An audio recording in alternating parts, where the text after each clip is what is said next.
तो पहले उठने का नियम ले कि सूर्योदय के 1 घंटा पहले हम उठेंगे। देखो हमारी प्रार्थना मानना। तो इस समय सूर्योदय कई बजे होता है? लगभग 6 बजे 6:30 बजे। 6।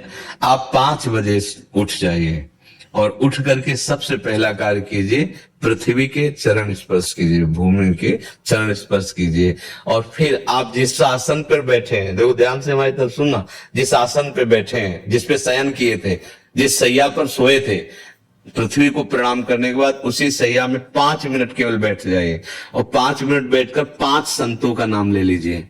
जैसे हम लोग श्री स्वामी हरिदास जी की जय, हरिवंश महाप्रभु की जय, हरिराम व्यास जी की जय, नागरीदास जी की जय, श्री ध्रुवदास जी की जय।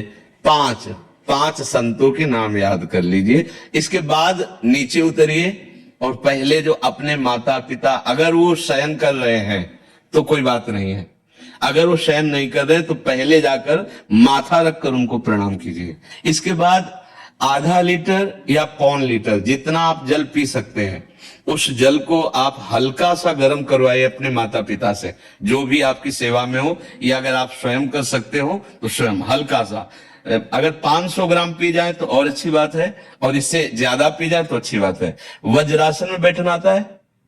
वज्रासन जानते हो आप लोग? देखो वज्रासन, वो देखो बैठ रहे हैं, ये दोनों पैरों को ऐसे करके इससे बैठकर जल पिया जाए।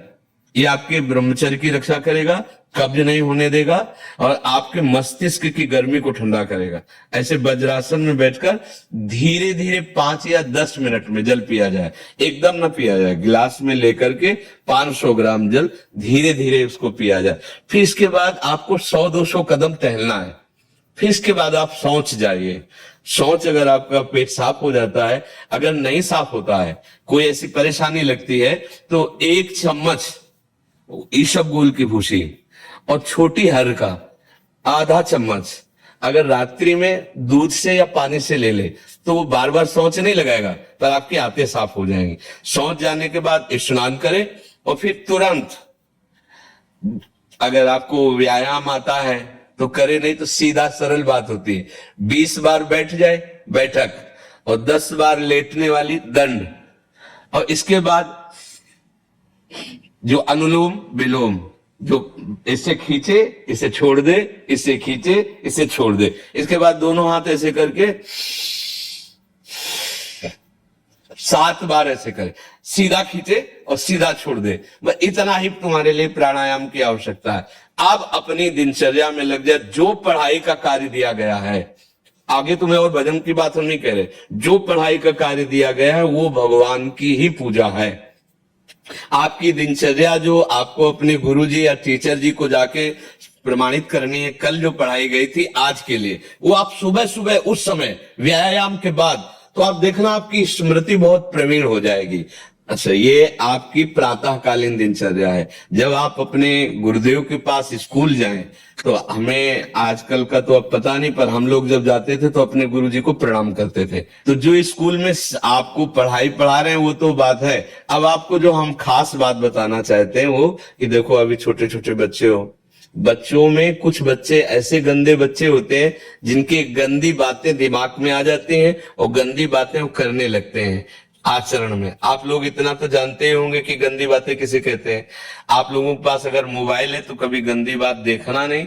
कोई भी बच्चा अगर गंदी बात दिखाए तो अपने टीचर से या अपने माता पिता से जाके शिकायत करनी चाहिए, वो बहुत हानिकारक होती है। कभी कोई भी गंदी बात अपने द्वारा नहीं होनी चाहिए। अभी आप नवीन जीवन धारण किए हुए हैं, आप भगवान की प्राप्ति, देश की भक्ति और बहुत अच्छे अच्छे पदों में जा सकते हैं। अच्छे पवित्र आचरण और पवित्र संस्कार। ब्रह्मचर्य के लिए गंदे बच्चों का संग त्याग करना, गंदी कोई ऐसी हरकत सिखावे या बात सिखावे तो उसको सुन करके छुपा नहीं लेना, तुरंत अपने टीचर से बताना या अपने माता पिता से बताना, और ऐसे बच्चे का कभी संग नहीं करना। और रात्रि के सोते समय ये जरूर ध्यान देने वाली विशेष बात है, रात्रि के सोते समय जो भगवान का नाम प्रिय, जैसे इन लोगों ने आप लोगों को बताया राधा वल्लभ सिंह, तो सोते समय बस प्रार्थना करो कि हे प्रभु, आज दिन हमारा जो भी गलती हुई हो वो हमको आप प्रार्थना करते कि आप हमें समझाओ क्या हमसे गलती हुई।